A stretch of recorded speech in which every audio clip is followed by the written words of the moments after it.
Atos, capítulo 16, do 18 ao 40. Vou ler aqui na Nova Versão Internacional e você acompanha na sua Bíblia. Às vezes a tradução é um pouquinho diferente, mas o sentido é exatamente o mesmo. Diz assim: ela continuou fazendo isso por muitos dias. Finalmente Paulo ficou indignado e voltou-se e disse ao Espírito: em nome de Jesus Cristo, eu ordeno que saia dela. E no mesmo instante o Espírito a deixou.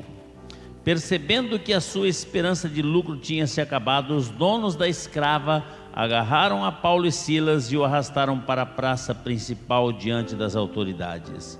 Elevando-os aos magistrados, disseram: estes homens são judeus e estão perturbando a nossa cidade, propagando costumes que a nós, romanos, não é permitido aceitar e nem praticar. A multidão ajuntou-se contra Paulo e Silas, e os magistrados ordenaram que se lhe tirassem as roupas e foram açoitados. Depois de serem severamente açoitados, foram lançados na prisão. O carcereiro recebeu instrução para vigiá-los com cuidado, e tendo recebido tais ordens, ele os lançou no cárcere interior e lhes prendeu os pés no tronco. Por volta da meia-noite, Paulo e Silas estavam orando e cantando hinos a Deus, e os outros presos ouviam. De repente, houve um terremoto tão violento que os alicerces da prisão foram abalados, e imediatamente todas as portas se abriram e as correntes de todos se soltaram. O carcereiro acordou e, vendo abertas as portas da prisão, desembainhou a sua espada para se matar, porque pensava que os presos tivessem fugido. Mas Paulo gritou: não faça isso, estamos todos aqui. O carcereiro pediu luz, entrou correndo e, trêmulo, prostrou-se diante de Paulo e Silas. Então levou-os para fora e perguntou: senhores, que devo fazer para ser salvo? Eles responderam: creia no Senhor Jesus e serão salvos, você e os de sua casa. E pregaram a palavra de Deus a ele e a toda a sua casa. E naquela mesma hora da noite, o carcereiro lavou as feridas deles, e em seguida ele e todos os seus foram batizados. Então os levou para sua casa e serviu-lhes uma refeição, e com todos os de sua casa alegrou-se muito por haver crido em Deus. Quando amanheceu, os magistrados mandaram seus soldados ao carcereiro com esta ordem: solte esses homens. O carcereiro disse a Paulo: os magistrados deram ordens para que você e Silas sejam libertados. Agora podem sair, vão em paz. Mas Paulo disse aos soldados: sendo nós cidadãos romanos, eles nos açoitaram publicamente, sem processo formal, e nos lançaram na prisão. Agora querem livrar-se de nós secretamente? Não, venham eles mesmos e nos libertem. Os soldados relataram isso aos magistrados, os quais, ouvindo que Paulo e Silas eram romanos, ficaram atemorizados. Vieram para se desculpar diante deles, e conduzindo-os para fora da prisão, pediram-lhe que saísse da cidade. Depois de saírem da prisão, Paulo e Silas foram à casa de Lídia, onde se encontraram com os irmãos e os encorajaram, e então partiram. Obrigado, meu Jesus. Obrigado, Deus de amor,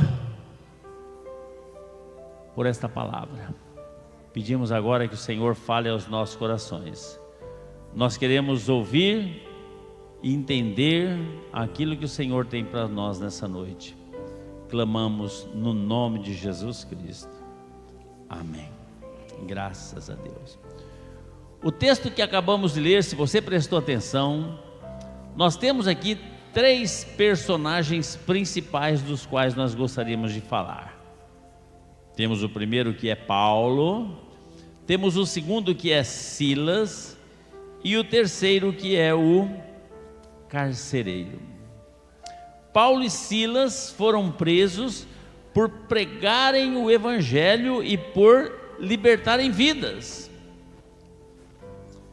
E aqui começa algumas lições de como devemos lidar com as surpresas da vida. Ele nunca poderia imaginar que, de repente, por estar fazendo o bem, pregando o evangelho para as pessoas, libertando as pessoas que estavam escravos de Satanás, ser preso por isso. Mas a primeira lição que eu gostaria de falar, são várias, vou ver até onde eu vou aqui, é que um membro fiel nunca abandona a sua igreja ou o seu pastor. Silas, ele era membro da igreja de Paulo e era o companheiro do apóstolo Paulo nas viagens missionárias. Onde quer que Paulo estava, Silas estava junto. E onde Silas estava quando Paulo foi preso? Juntamente com Paulo. Eles estavam evangelizando, eles estavam expulsando os demônios.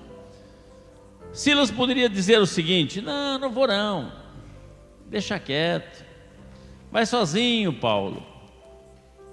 Você que foi chamado, Jesus chamou você, Jesus não me chamou.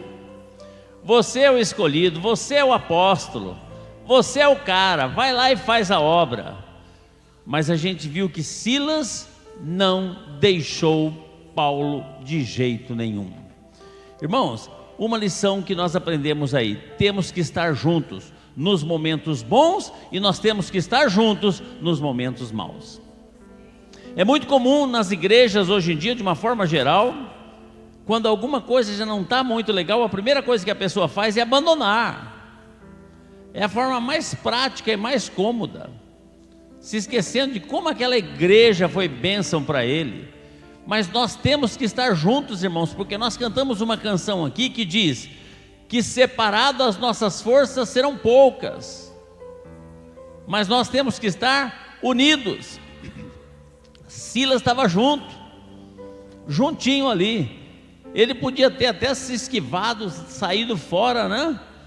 Falar: quem expulsou o demônio foi ele lá, foi eu não. Mas não, ficou junto, até na hora da prisão ele estava junto com Paulo. Irmãos, é hora de estarmos unidos.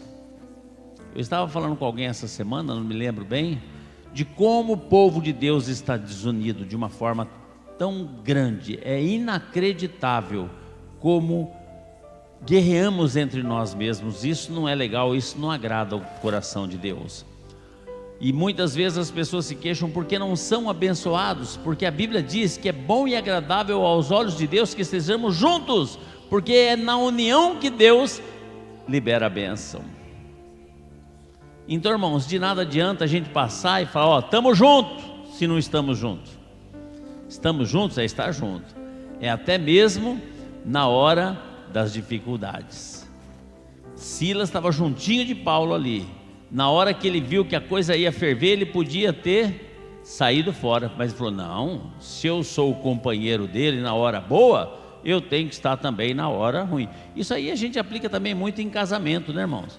Na hora do altar aqui, a pessoa fala assim: olha, eu prometo te amar, te respeitar nas horas boas e nas horas más, né? Na riqueza, na pobreza, né? Na adversidade, na fartura, né? Mas a primeira dificuldade que vem, irmãos, não é isso que Deus gosta, não. Deus gosta que estejamos juntos. É a primeira lição. Quando vierem as surpresas da vida, vamos estar juntos, porque juntos a gente vai encarar melhor a situação. Amém? Segunda coisa, quando vierem as surpresas da vida, irmãos, nós temos que aprender a enfrentá-las de cabeça erguida. Não, sabe, qual foi a postura de Paulo e Silas depois de ter expulsado o demônio de uma menina que sofria atormentada, serem espancados, arrancaram a roupa deles, espancaram, amarraram eles num tronco e jogaram nas prisão inferior, diz a Bíblia, né? Eles tinham todos os motivos do mundo para reclamar, para murmurar, para questionar e para se rebelar. É verdade ou não é, irmãos? Tinha todo o motivo do mundo. Mas Deus, estou fazendo a tua obra. Como assim? Como assim eu passar por esta situação tão humilhante? Mas eles fizeram isso, irmãos? Não! Eles optaram por, mesmo naquele momento difícil, a Bíblia diz que eles optaram por adorar, e começaram a orar e a cantar louvores a Deus, e todos os presos escutavam. Então, quando formos surpreendidos com notícias ou fatos que nos entristecem, irmãos, em vez de reclamar, em vez de rebelar, em vez da gente murmurar ou questionar, vamos optar por adorar ao Senhor, vamos orar e vamos cantar, porque foi na hora que eles estavam orando que aconteceu um milagre. Se eles estivessem murmurando e reclamando, eles iam ficar lá. Amém? Na hora que eles estavam cantando, imagina você, depois de estar todo, com as costas todas cortadas, com os braços e com as pernas amarradas num tronco, jogado de qualquer jeito, imagina quanta dor, quanto sofrimento. Mas eles não reclamaram nem um instante, eles optaram por adorar, porque eles sabiam que é adorando é que Deus faz o milagre. E a Bíblia diz que Deus mandou um terremoto, todos os presos estavam ouvindo. O terremoto veio, abriu a porta e libertou, foram todos. Outra coisa, irmãos, nós temos um grande problema, uma grande dificuldade, uma grande fraqueza. Isso aí é humano, é nosso. Quando a gente é surpreendido por alguma coisa, a gente tenta resolver o problema. É aquela jeitinho brasileiro, não importa se é ou não honesto. Deixa eu fazer uma pergunta, eu quero que você seja bem sincero aqui agora, irmãos, bem sincero. Imagine você na situação de Paulo, por estar fazendo uma coisa tão boa, você é espancado, você é colocado lá na prisão, sofrendo mesmo, hein? Tortura da brava. E de repente as portas se abrem. O que você faria, irmãos? O que você faria? Saía correndo? A porta abriu, mas isso aí vai prejudicar o carcereiro, porque ele está responsável por mim, e se eu sair, ele vai ser prejudicado. Irmãos, esse é o grande problema nosso. Muitas vezes a gente olhamos para nós, não olhamos para quem está ao nosso lado. Ele ia ser penalizado com a morte se Paulo escapasse, mas Paulo fez o quê? Agiu honestamente. E isso é uma coisa que está em extinção nos dias de hoje, é a honestidade. O carcereiro, a hora que viu que tremeu a terra, a hora que ele viu que as portas estavam todas abertas, estava escuro, diz a Bíblia que ele pegou a espada para se matar, porque falou: antes que os outros me matem, me mato eu. Mas Paulo gritou o quê? Calma, estamos todos aqui, pode ficar sossegado. Estamos todos aqui. Mas estão mesmo? Aí diz a Bíblia que ele foi lá pegar uma lanterna, uma luz para ver, né? Foi lá para pegar uma lanterna. Esse testemunho de Paulo, esta atitude, irmãos, de Paulo, porque quem é cheio do Espírito Santo mesmo, irmãos, é nesta hora que a gente vê. Não adianta o cara falar que é cheio do Espírito Santo, falar língua estranha, se ele é desonesto, se ele é egoísta, se ele é avarento, A evidência de ser cheio do Espírito Santo é ele agir com dignidade, é ser uma pessoa íntegra e correta, e é isso que Paulo era. A vida daquele carcereiro, a partir do momento que as portas estavam abertas, ele estava vendo que ele estava completamente na roça, como diz o termo hoje em dia, né? Ele estava na roça, ele estava arruinado, ele ficou desorientado, ele ficou perturbado, ao ponto de querer tirar a sua própria vida. E hoje em dia tem muitas pessoas que estão assim ao nosso redor, estão perturbados, estão desorientados, estão opressos, deprimidos, a ponto de tirar a nossa própria vida. E o grande erro nosso, irmãos, é que muitas vezes nós estamos olhando para nós, qual é o benefício que eu vou ter? E a gente esquece de olhar o nosso próximo, sendo que Jesus deixou 2 mandamentos. O primeiro é amar a Deus acima de todas as coisas, e o segundo é o próximo como a ti mesmo. Se eu não quero para mim, eu não quero para o meu próximo. Se eu não quero mal para mim, eu não quero mal para o meu próximo. Mas a atitude de Paulo, a atitude de integridade dele, fez com que aquele carcereiro não se matasse. Outra coisa que nós aprendemos, eles reuniram então junto com a família do carcereiro, e ele não perdeu a oportunidade de testemunhar. Se ele não tivesse sido preso, aquele carcereiro não ia ser evangelizado. Se ele não tivesse sido preso, aquele carcereiro não ia ser salvo, não ia conhecer a salvação. Então, às vezes, Deus permite algumas coisas trágicas na nossa vida para que nós possamos servir de bênção para alguém.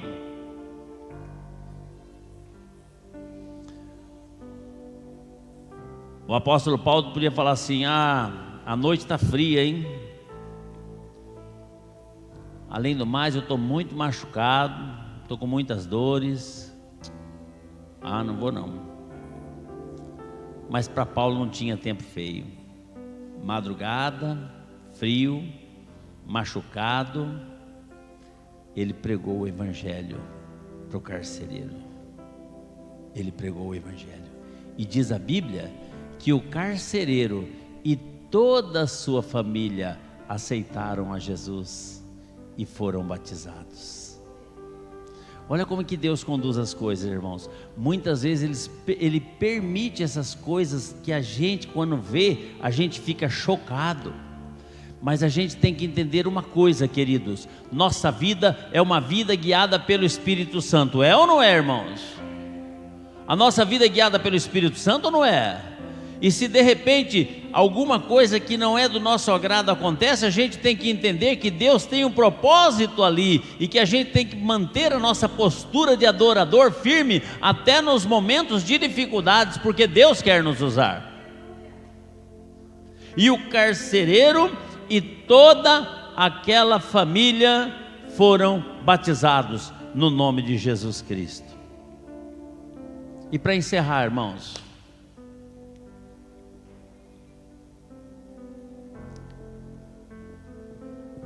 o carcereiro que um dia feriu, aprisionou e estava responsável pela prisão, diz o versículo 33, que naquela mesma noite, o carcereiro lavou as feridas de Paulo, e em seguida ele e todos os seus foram batizados. Aquele que feriu reconheceu que você foi usado por Deus, por causa da sua integridade, por causa do seu testemunho. Ele viu Deus em você, e seguramente ele se arrependeu profundamente de ter batido daquele jeito em Paulo, que ele mesmo foi lá e curou a ferida deles. Irmãos, aquelas pessoas que nos ferem hoje, Nós temos que ter uma postura diferenciada. Nós temos que revelar Cristo em nós. Não importa, mas zombam, criticam, não tem importância, irmãos. Vamos manter a nossa postura de integridade, vamos manter a nossa postura de fidelidade para com Deus. Irmãos, nós temos um compromisso com Deus, e compromisso requer fidelidade.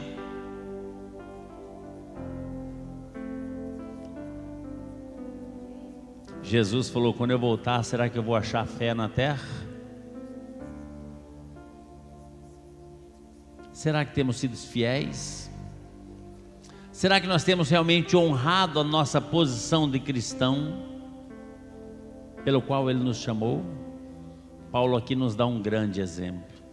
Salvou toda aquela família pela sua postura, e o próprio carcereiro foi lá e curou as feridas dele.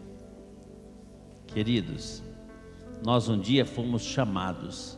Jesus disse: não fostes vós que escolhestes a mim, mas fui eu que escolhi a vós. E escolhi para que vades e deis frutos. Jesus nos chamou para sermos um instrumento de cura na vida das pessoas. Jesus nos chamou para sermos um instrumento de salvação na vida das pessoas. Nós temos que refletir Jesus através da nossa vida, através da nossa conduta, independente se estamos ou não passando por situações difíceis, situações que jamais optaríamos por estar dentro dela. Eu tenho certeza que Paulo jamais optaria por estar naquela circunstância terrível, de vergonha, de sofrimento e dor. Mas mesmo naquela situação de vergonha, de sofrimento e de dor, Deus tinha um propósito ali. Então, irmãos, qual deve ser a nossa postura? Se somos verdadeiros adoradores, vamos adorar em qualquer circunstância. Não vamos adorar só quando tudo está bom. Não vamos adorar só quando o tempo está bom. Hoje eu não vou na igreja porque está frio. Hoje eu não vou porque está chovendo. Se eu sou um verdadeiro adorador, nada vai me impedir de adorar ao Senhor. Vamos realmente fazer jus a esse nome que Deus nos concedeu, que é de sermos um adorador verdadeiro, e vamos adorar ao Senhor. Amém? Eu sei que muitas pessoas estão passando por situações. Eu tenho conversado com várias pessoas, e as pessoas têm se aberto de como se sentem tristes por passar por coisas que não gostariam de estar passando. E eu sou humano, também passo, e todo mundo passa por isso. Mas não vamos perder o nosso perfil de integridade diante de Deus. Não vamos fazer coisas erradas, desonestas ou ilícitas para nos agradar. Vamos agradar a Deus, vamos honrar a Deus, porque atrás disso Deus tem grandes coisas para nós. Hoje nós não conseguimos enxergar. Hoje nós não conseguimos. Paulo e Silas, quando estavam lá na prisão, ele não podia nem imaginar que o propósito de Deus era salvar a vida do carcereiro, da sua família. Mas ele manteve a sua postura de verdadeiro adorador e simplesmente adorou, cantava e orava. Quando você canta e ora, quando você adora, deixa o resto que Deus faz, Ele vai te conduzindo. Amém? Vamos fazer isso, vamos fazer isso. Vamos assumir a nossa vida de cristão com mais seriedade diante de Deus. Vamos fazer uma autoanálise. Amanhã é dia de Santa Ceia. Amanhã é dia da gente fazer uma autoanálise. Amanhã é dia de nos consertarmos. Se existe coisa que precisamos acertar, é hora de nos acertarmos. Amanhã nós temos oração 7 horas da manhã, um momento em que você pode vir na igreja, ajoelhar e abrir o seu coração, rasgar o seu coração e falar com Deus. Mas minha vida não tem sido muito legal. É um grande momento para você pedir perdão. Se confessarmos os nossos pecados, Ele é fiel e justo para perdoar todos os nossos pecados e nos purificar de toda a injustiça, e fazer de nós cristãos dignos, retos e íntegros, para podermos andar nos seus caminhos. Amém, irmãos? Você entendeu a palavra? Quem entendeu, diga amém. Abaixe sua cabeça, feche seus olhos, vamos orar. Senhor Jesus, eu te agradeço de todo o coração, porque Tu és maravilhoso. Eu te agradeço porque cada texto que lemos da Tua palavra aprendemos mais e mais. E como podemos aprender com Paulo e Silas, que passaram por esse momento de tamanha dificuldade na sua vida, mas nunca perderam a sua postura de um adorador verdadeiro. Independente da circunstância, lá estavam eles orando e louvando ao Senhor Jesus. Que nós possamos realmente aprender essas lições e colocar em prática nas nossas vidas. E nós com certeza vamos ver muitos frutos e não vamos frustrar os planos que o Senhor tem para nós, porque sabemos que todas as coisas contribuem para o bem daqueles que te amam e em tudo o Senhor tem um propósito. Por isso eu peço que o Teu Espírito Santo esteja completando, ó Deus, se porventura ficou algo que não foi dito no coração dos Teus filhos, que o Teu Espírito Santo esteja esclarecendo e que o inimigo não venha roubar nenhuma palavra. Nós oramos no nome de Jesus Cristo. Amém, Senhor. Graças a Deus. Pode aplaudir ao Senhor?